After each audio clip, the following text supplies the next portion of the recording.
We've just received DXV's latest collection called the Belshire Collection, and it is inspired by the 20s, the golden era.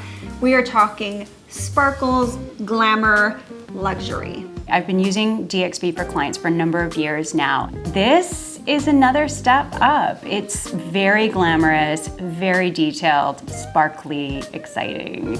I love a freestanding console vanity. It's a classic look. It's a place where you can have a styling moment in a bathroom. Yes. They also have a vanity with storage. Yeah, and they've got a beautiful double drawer inside. That is a luxury that not all manufacturers think of because they do the cutout for the sink and the drain. So you actually get that extra layer of storage and then another full drawer underneath. That's somebody who's thinking about how you would use the vanity. What I love is they gave it that modern aesthetic. It's very clean cut, blocky, but then you have that nod to the 20s with the gold inlay.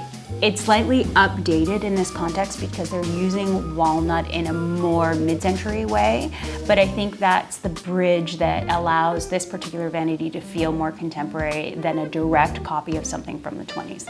Absolutely.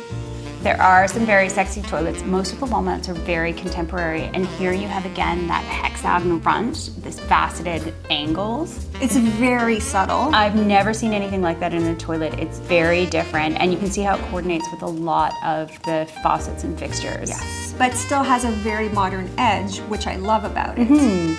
For those of us who are living in very small spaces, we would be grateful for how narrow this particular toilet is. Oh, this is neat. I've never seen this before. Typically you would see a cross handle and a lever handle. This is a chinked edge square. It's really attractive.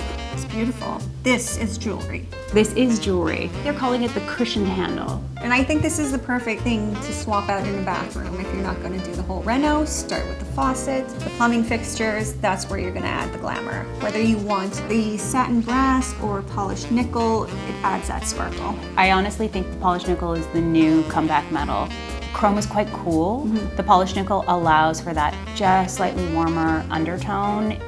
I mean, freestanding tubs scream luxury, and who doesn't want one of those in their bathroom? I think if you have the luxury of having a freestanding tub and a separate shower, that tub needs to do a lot of work from a design perspective. And this particular tub is quite gorgeous. I like that it has a generous lip on the edge. It gives it a certain amount of substance in the room.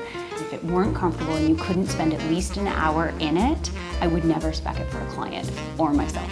She's a tall lady too. I have never been in a tub for longer than an hour. I have 3 children.